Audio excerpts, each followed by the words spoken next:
Hey, all you cool cats and kittens. It's Carol Baskin, and you are listening to Fascination Street.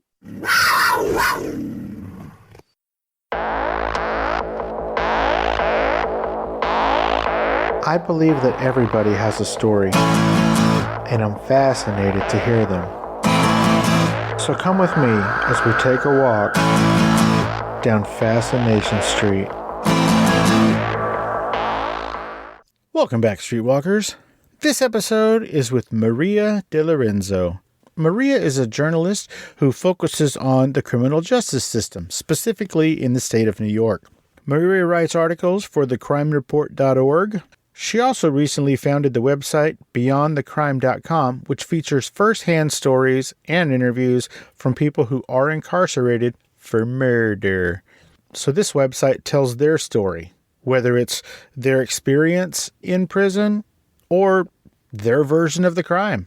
You get the whole gamut on that website. Again, that website is beyondthecrime.com. And she recently wrote a book, which is coming out soon, which details the life and crimes of the New York City spree killer, Maxim Gilman, who murdered 4 people and injured a few others on Valentine's Day over a decade ago.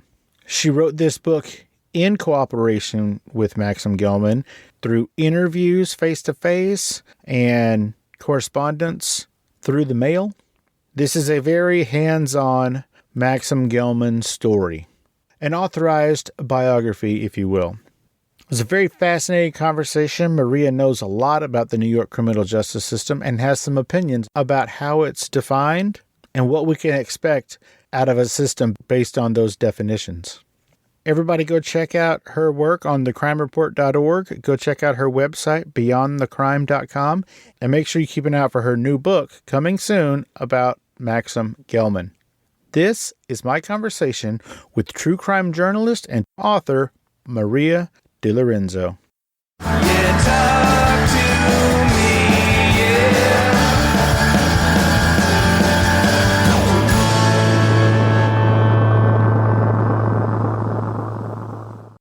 Welcome to Fascination Street Podcast, Maria DiLorenzo. How are you doing today, Maria?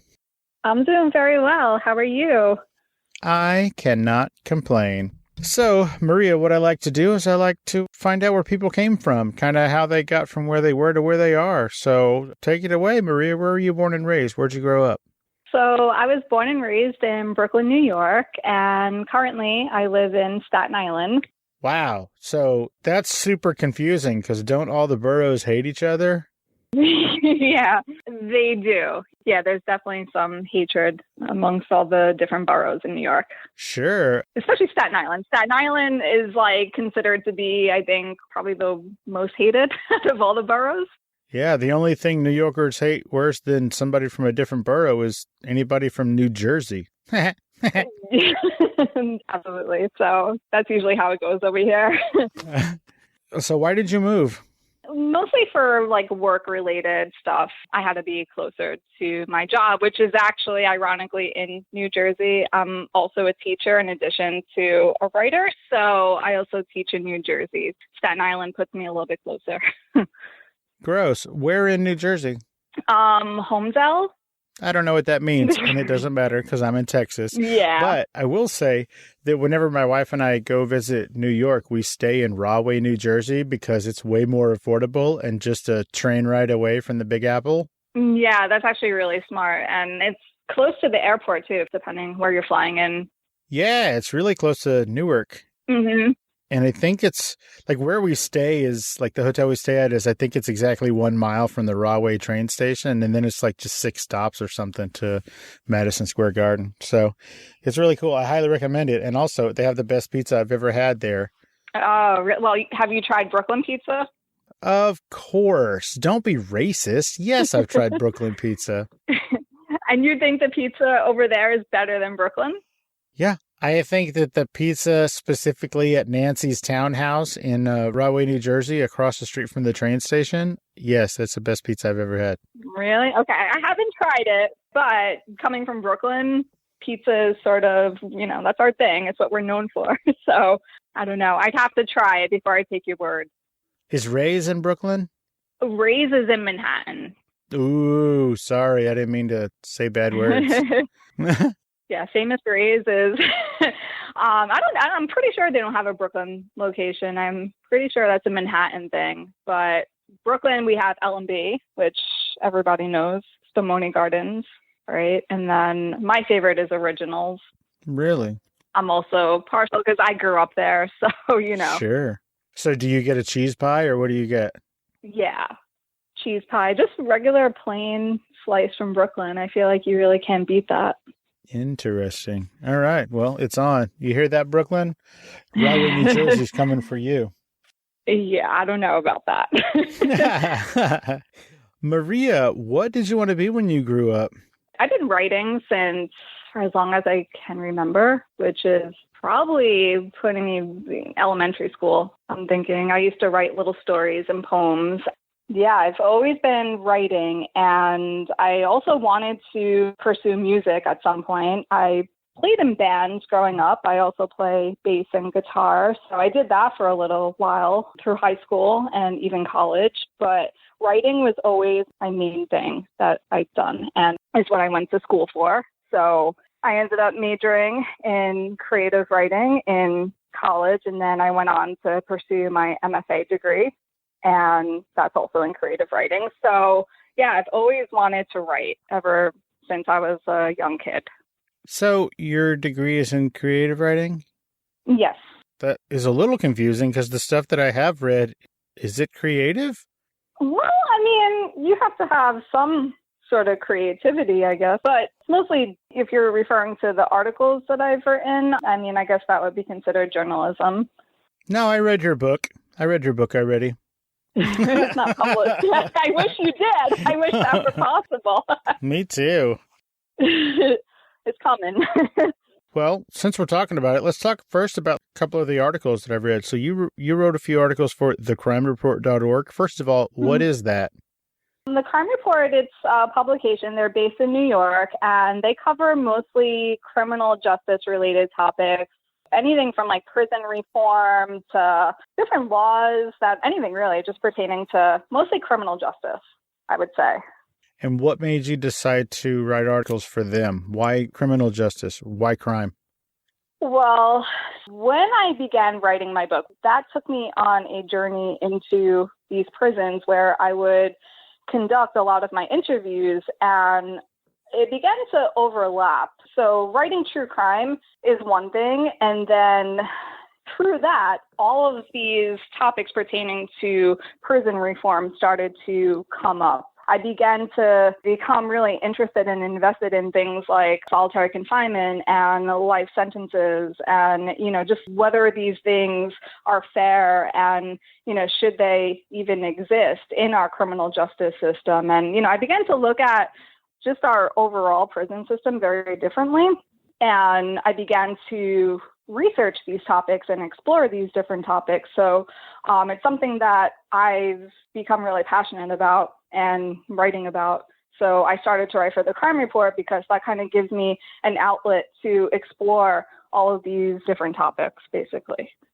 Gotcha. Now, you said that this was sort of a result of you starting your book on true crime. Right. Why true crime? Why didn't you just start writing like children's books? Why true crime? It's one of those things that, I never set out to do.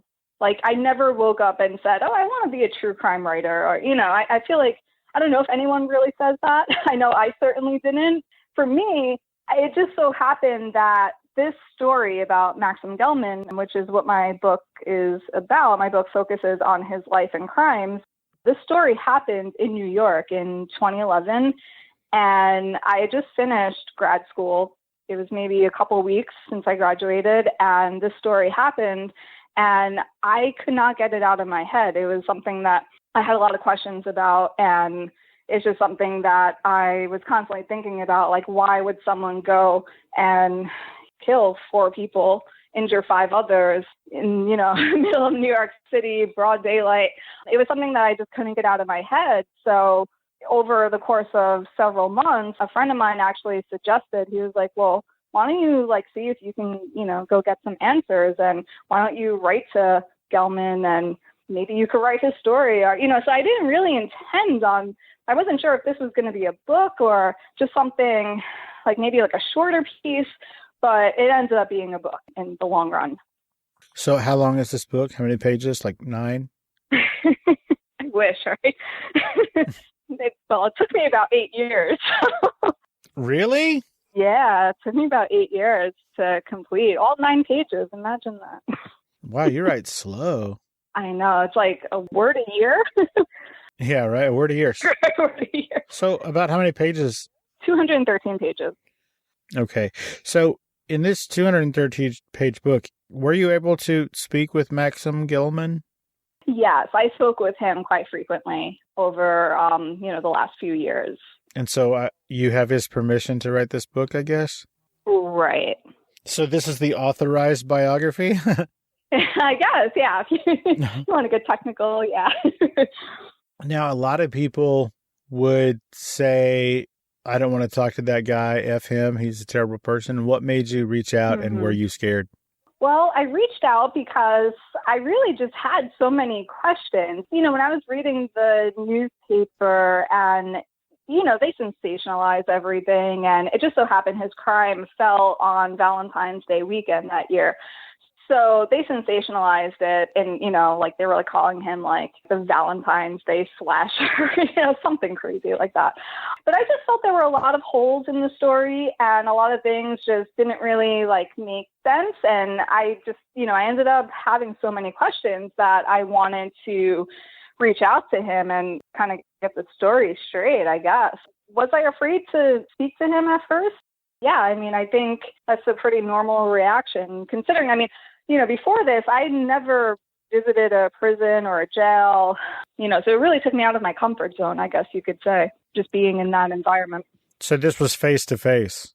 Yeah, the first time I interviewed him, it was a face-to-face meeting in Rikers Island after we had been corresponding through letters for about several months at that point. This is going to sound like a crazy, maybe even a dumb question, but what was it like to look into the eyes of a killer? That's a tough question. Was he like a regular dude? Yeah, that's the thing. And I feel like a lot of the time when people hear of these stories, we hear about serial killers. In his case, he would be labeled a spree killer. I don't know what we're expecting half the time. We expect them maybe to look like monsters or, but he really just seems like a regular guy, which I don't know if that makes it more unsettling or, it depends how you look at it. But yeah, it wasn't oh my gosh, I'm terrified, I want to leave. It wasn't like that at all. It was not to say completely comfortable because, still you're sitting in a jail and, I never met him before. The only thing I knew about him at that point was that he killed 4 people. So I guess I was a little bit uncomfortable. But then as, the interview went on, I began to feel okay, this is going to be okay, So I don't know about everybody else, but whenever I hear about something like that, I always just picture what's his name? The guy? Maxim Gilman? No, the guy that I'm picturing. Come on, help me out. Like Charles Manson or something? That's the guy, yeah. Okay. See, I knew you could do it. So whenever I'm picturing, I'm just picturing the craziest photo of Charles Manson you've ever seen, just looking all buck wild nuts into the camera. Right. And so for me personally, I think it would make it a little more unsettling that he's just a regular dude. Exactly. Yeah. And that's what happens with a lot of these guys. It's you expect them to look. I guess Charles Manson is kind of like the face that people have in their minds. But no, regular guy. He was young too. He was only 23 at the time. So, young guy, just, regular, someone that you would pass on the street and not think twice that they would be capable of doing something like that. Hey, Streetwalkers, here's a word from our sponsors. If you'd like to help find answers for the families of unsolved crime victims from all over, or perhaps identify a Jane or John Doe, please visit DNAsolves.com, where you can submit your DNA from a consumer testing company like Ancestry or 23andMe to their database. DNAsolves.com. Let's get back into it. Now, is this the kind of guy who ladies like Tex Watson? I'm sure you know who he is, right? Tex Watson. He was one of Charles Manson's, like he's like the guy who really did all the shit, and Charles just told everybody to do stuff. Right. So Tex Watson had such a fan club outside of prison that like he's been married and he's from inside the prison, he's fathered like 6 kids or something insane. So really? 6 kids? Yeah, something like that. It's insane. So, like, does he have a following? Like, are women just, like, pen paling and falling in love with this dude? I believe, yeah. I mean, that's not uncommon. I think they all have, some sort of following. He's not exempt from that. Every so often, he gets letters, I hear, or whatnot.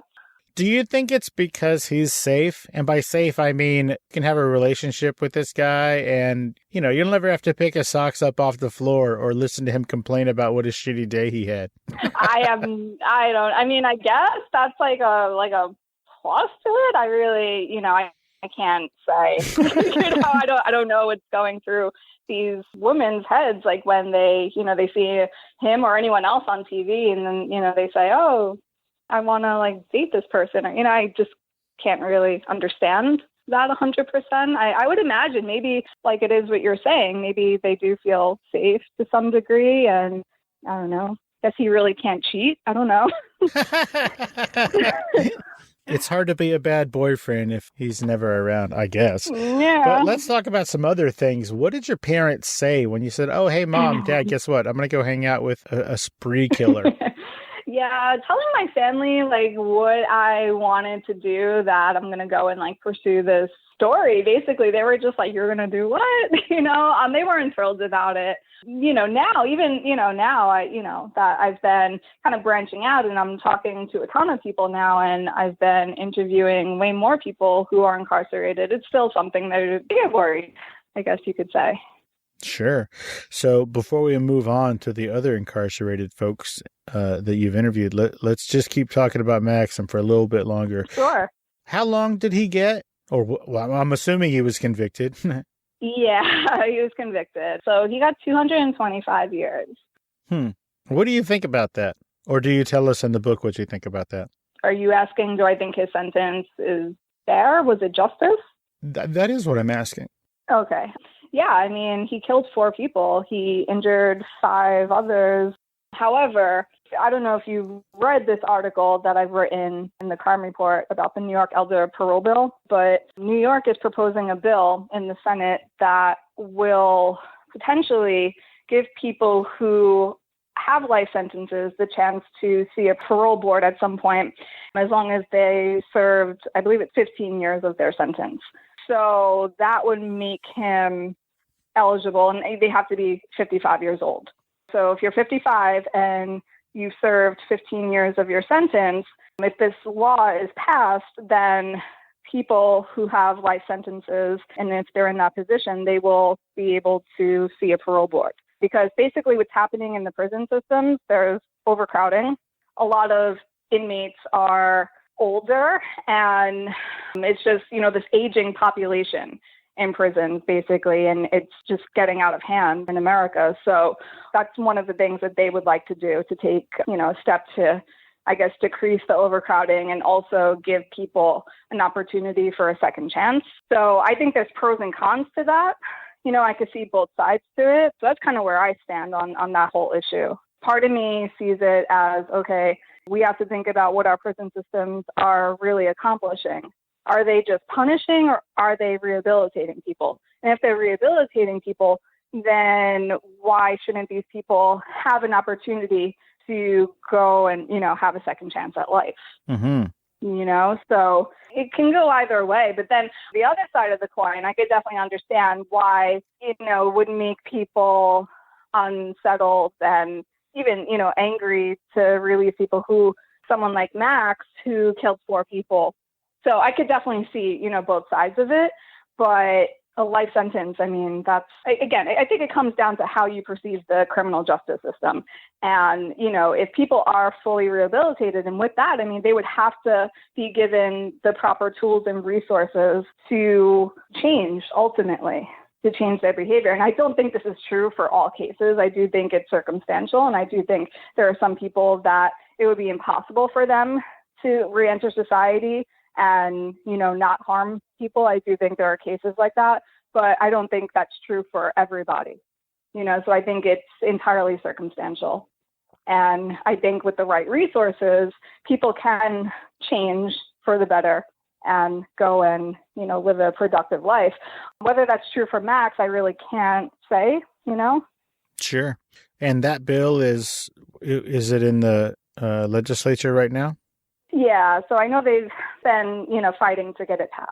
Got you. So that's something that could possibly happen in the future. Now, you don't have to answer this if it makes you uncomfortable, but if you got a phone call tomorrow and you found out Maxim Gilman was getting out of prison, would you be concerned about yourself, like your personal safety? About myself, that's a tough question. I want to say no. I want to say no. I want to say, over the last 10 years that I've known him that, we've built this rapport, I guess you could say. But yeah, I honestly can't say for sure. Gotcha. Well, that makes sense. Yeah. So the book, it basically details the life and crimes of Maxim Gilman, a New York City spree killer. Is there a title? Is there a name for this book yet? There's some working titles, so I don't want to say just yet. I have a couple working titles, but it is going to include his name in the byline, something along those lines. But, Maxim Gilman, Life and Crimes, probably. Gotcha. It's going to be called Valentine's Day Sucked One Year. There's a title. There you go. Cupid's Killer. Ah. You're welcome. So, do you have any idea a timeline? Like when is this book going to be available to folks? I want to say by next year. The thing is, COVID slowed everything down. I do have someone representing me, and we're currently looking for a publisher, but we also got pushed back for like a year due to COVID and the world shutting down. So we're getting back on track with, trying to pitch it to people, and hopefully somebody will take it on. Gotcha. In the movie version, who would you want to play Max? I don't know. Maybe Ryan Phillippe. What? I feel like they had no good. I don't know what Max looks like. I don't know. There was like the curly hair when he was younger, maybe. I don't know. Blonde white guy? Yeah. We'll go figure. And I just like Ryan Phillippe. So if he played in the movie, I would get to meet him and hang out with him. Well, who doesn't like Ryan Phillippe? Moving on from the book, let's talk about your website. You founded a website called Beyond the Crime, right? Is that what it's called? Yep. .com, I'm assuming? Yep, beyondthecrime.com. Why did you do it, and what is it about? I did it to give people who are incarcerated for murder more of a platform to tell their stories in a way that is uncensored.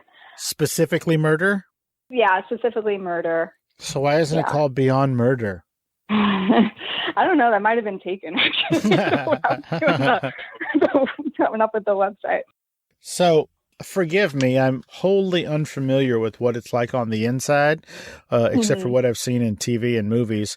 Do people who are incarcerated for long stretches of time because of a murder conviction, do they have access to computers and stuff where they can send you articles and put things on your website, tell their story? Oh, well, I mean, some of them have access to tablets where they're able to email with me and correspond that way, but I get their stories through phone calls, letters, emails. It's not like they could, post stuff on their own on my website. They have to go through me, obviously. Usually I interview them and go from there. Interesting. And you did this so that you could help tell people's stories. I guess, are most of these stories like what it's like to be in prison, or are most of these stories like this is what actually happened, or I have regrets? Like, what are most of these stories? Like, what's the gist of these stories? So I kind kind of leave it up to them. That's kind of like one of the things I wanted to accomplish with my website was to give people the opportunity to tell the story that they want to tell, whether that's about their experience in prison or whether they want to revisit their cases or, you know, anything really. It's just I leave it open to whatever they want to talk about, and then I go from there, because I find a lot of the time when like you have these shows that come out, you know, there's so many true crime shows out nowadays. What? Right? I mean, it's become like a really saturated genre. So all these documentaries come out, and I feel a lot of the time the voices of the people who actually committed the crimes end up kind of becoming silenced in a way with like, there's a lot of interjections on, you know, writers or psychiatrists or just people that knew them, right? And then like their voice kind of gets drowned out by everyone else's interpretation. So I kind of wanted to just present their story as is. I really don't edit anything. What they send to me is what I post, basically. And I don't really offer much of my own interpretation. I kind of leave it up to the people who are reading and listening to it. So that's what I mean when I say it's an uncensored platform, because I'm really not taking their story and analyzing it. It's kind of like at face value, whatever they tell me. So you said you let the audience read and listen to it. Is there an audio component to this website? Yes. So it depends on whether or not the person is comfortable speaking with me over the phone, whether the prison allows it. So, you know, there are a few factors with that, but I've conducted phone interviews with Keith Jesperson, the Happy Face Killer, which you can find the audio interviews on the website. Also, Lorenzo Gilliard, there's some audio with him. He was the Kansas City Strangler. And also Sean Great, there's some audio with him as well. And then, you know, some people just give me letters because that's what they're allowed to do or that's what they feel comfortable with. So what has been the response from the audience that is watching or that is reading and or listening to these stories? Well, it's fairly new, but the response so far has been good. You know, people were really interested in Keith Jesperson so far. Out of like every story I've covered, he's kind of been the one that people contact me about. I think it's because his case, it was 26 years since he's been arrested, and it's kind of been just in the news a lot lately, and they just did a documentary on him on ID, and so there's a lot of stuff coming out with him right now, so I think that might be part of the reason. Gotcha. I would imagine that maybe I'm putting words into other people's mouths, but I would imagine that you would have gotten a lot of hate mail, like, what is wrong with you? Why are you giving these people voices? They're monsters. No, that's really not the response that I get. I'm trying to think. I don't think I've gotten hate mail at all. Maybe now I will. Well, lucky you, because even I have gotten some terrible stuff, and all I did was interview Carole Baskin. Oh, really? Oh, man. Everybody who chose the other side came at me hard. Well, I mean, there's controversy there, I guess. I guess so. But you know what else, though? I mean, true crime, though, is like one of those genres that people have become really invested in. It's not as taboo as it was years ago. So, you know, a lot of people watch it and a lot of people listen to it and they're curious. Maybe there are some people out there who hate me. They just haven't told me yet. Well, they'll find you. Don't worry. They'll let you know. I'm sure they will. I think that, I don't think I know that true crime is the most popular genre of podcasts as well, by a lot. Right. What is your goal with this website? What I mean is this like sort of a limited time thing? Is it going to run its course and you're going to end it? Or do you plan on making this thing go forever? Like, are you going to monetize this website? I'm not really sure. I mean, I don't plan on ending it anytime soon. I feel like I'm just getting started, and I guess I'm just going to keep going with it. And well, I feel like there'll always be a story to tell. Yeah, I'm sure. So, yeah, I plan to keep going with it. So the book is finished, right? It's off to the editor? Yes. You know, after this book, now what's next? What are you working on right now? Are you writing more stories for the crime report? Are you focusing on your day job? What's going on? I'm still writing for the crime report. An article I was working on, it just got published a couple of days ago. So I'm continuing to do that. And really, I'm just kind of focusing on my website right now and seeing where that takes me. I'm not writing another book at the moment, but I'm definitely open to doing that. And, you know, it's just a matter of finding, you know, a story that I would want to tell in that form. Gotcha. And do you think that the subject would necessarily have to be alive still so that you could get their firsthand accounts? For me, I feel like I would need to have that just because, you know, if I'm writing a book about someone and, you know, someone's like my like main subject, I try to get to know them as, you know, best as I can. I know other people, you know, they could write about people who have passed away or, you know, and that's fine. You know, there's a ton of information. If, you know, you research, you could find documents and whatnot. But I prefer to be able to have some sort of connection with the person and talk to them and get their story firsthand. Gotcha. Well, I was going to suggest noted Texas serial killer Henry Lee Lucas, who was convicted of murdering 11 people, but only 3 are confirmed, 8 disputed, and he claimed to kill hundreds of people. Right. He kind of had an addiction to confessing to stuff. Right. Yeah. It's a very crazy story. But he's dead. Yeah. So probably not on your list. Hey, Streetwalkers, here's a word from our sponsors. Texas has a reputation for being tough on crime, but beneath the surface, buried in the darkness that only those affected by tragedy know, is the reality of a flawed and insufficient justice system. More than 60% of violent crimes in Texas go unsolved, and many are at the hands of offenders who should have never had the opportunity, madmen who slipped through the cracks. On Gone Cold Podcast, Texas True Crime, you'll find in-depth accounts of unsolved homicides, missing persons cases, and other mysteries throughout Texas. From the historic and perplexing case of the 1948 disappearance of a Denton co-ed, Virginia Carpenter, to the unthinkable, the Orange, Texas abduction and murder of 4-year-old Denaria Finley in 2002.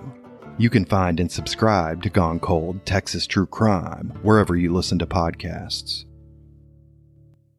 Let's get back into it. Maybe a new serial... Just kidding. We don't need any more. Yeah, I mean, I feel like serial killers are kind of becoming extinct, you know, and now that we have all this technology and it's really... You know, it's not how it was in the 70s, 80s, even 90s. You know, now we have all this technology that, you know, people get caught quickly. So, which is a good thing, right? So you think we don't have serial killers because they don't have enough time to turn into serials? They just get caught at the spree level? That's part of the reason, I think. You know, our technology is so advanced. There are cameras everywhere and people with, you know, not only cameras, like, you know, like street cameras and whatnot, but people are always recording each other. I also think, I don't know, people are more impulsive nowadays. And serial killers, you know, the ones who would stalk their victims and whatnot. I mean, it takes time, I guess. I don't know. That's funny. I never really quite looked at it through the prism of immediate gratification, right? So This is an immediate gratification culture where we can just see something we want on Amazon and it'll be at our house the next day. Right. Or there's a TV show or a movie that we want to see and we can pull it up instantly. So Exactly. I guess maybe that mindset has creeped into the serial killers and they're just not really, they don't have the mindset, this generation of losers doesn't have the mindset to, you know, just like relax, like let it simmer, set it and forget it kind of a thing. Exactly. I mean, I think it's part of it. Yeah. I mean, instant gratification. And I feel like when you're a serial killer, sometimes you have to, you know, wait it out. Like when you think of like Dennis Rader, like he would stalk his victims for like years sometimes, you know, so it's maybe they just don't have the patience nowadays. Who knows? Now, I don't really know hardly anything about Max Gilman, but do you think that had he not gotten caught at the spree level that he would have turned into a serial killer? No, because I think his crimes were way too impulsive. Gotcha. Like his entire killing spree was impulsive. It wasn't anything that was planned out. It was something that happened in the moment and he just kind of like ran with it. So I think he probably would have continued to kill who he wanted to kill until he got caught, basically. And, you know, there was really no resting period in between the murders. Gotcha. You said at the beginning that the reason that you set out to write this book was that you had so many questions about what he did and why he did it. Without giving the answer, Did you find the answers that you were looking for, and are they in the book? Yes, I did find the answers, and they are certainly in the book. What's really great is it's, from his perspective. So you really get that insight into his mind, which is what I set out to do when writing the book, to give people that perspective. And was it a satisfactory answer? I'm not saying did it make sense, but did it give you the closure you were looking for in this story? I think so on some level. I mean, I think it's really hard when you look at any case. It's difficult to justify somebody's actions, especially, if it's not a situation of self-defense. It's really difficult to rationalize, basically. However, when writing in this genre, you kind of have to look at it from their perspective too, in order to really understand the story, I feel. So I'm able to understand his logic. However, I don't feel it justifies anything that he's done, if that makes sense. Absolutely. Makes sense for sure. Do you anticipate a reaction from, or have you spoken to, any of the family members of the people that he murdered?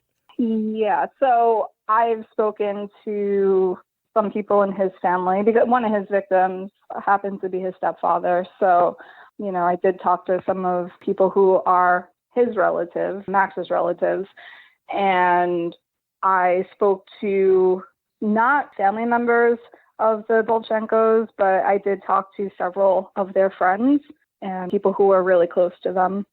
And what is their reaction of you telling the killer's side of the story? They spoke with me, so they know that I'm telling the story. I think their main concern is that I do so in a way that is fair and honest. Do you think that you did that? Yeah, I feel like I did. I mean, when you set out on a journey like this, you always aim for that. Well, I would hope that you aim to tell the truth and look at it honestly. And, I really think I did that. So I hope that they would feel the same. Well, that all makes sense. Maria, where can people find you on social media? So Beyond the Crime, I have an Instagram and I have a Facebook, and you can just look up my website, beyondthecrime.com. Is there no Maria DiLorenzo on Twitter or Instagram? No, it's just Beyond the Crime. You could follow that on Instagram. Well, Maria, as we're heading out here, is there anything I didn't ask you or we didn't talk about that you wanted to talk about today? No, I think you covered it all. Nice. And do you want to hit that website one more time? It's beyondthecrime.com. And that's where you can find stories about and by people incarcerated for murder. Mm-hmm. Exactly. So, yeah, I hope people will check it out because, you're getting firsthand information. So it's really cool. Oh, one last question. A lot of people said that when Charles Manson would walk into a room, the air would change and like the arm hair on their arm would stand up. I don't know if that's just apocryphal or people being dumbasses, but did you get any sort of weird feeling when you were in the room with Maxim Gilman? No weird feeling, nothing like that. I mean, I think it's just being in a prison that is a little bit unsettling because it wasn't like I was just in a room alone with him. Well, in Rikers, we were kind of isolated. But then when he got transferred to the state prisons, I would interview him in the regular visiting area. So there were a lot of other people around us at times. So it's just, being in just the whole prison environment, I think. But if you're asking if he has an evil presence or, something like that. No, not at all. Gotcha. Well, there you go. Thank you for that. I just wanted to thank you for having me on the show. Thank you so much. Well, you are so sweet. Maria DiLorenzo, thank you so much for taking the time out of your busy day and your hectic pizza eating schedule to hang out and let us get to know you a little bit better. I really appreciate it. Great. Thank you so much. Absolutely. And you have a great rest of your weekend. Yes, you too. All right. Bye, Maria. All right. Bye. Take care. You too.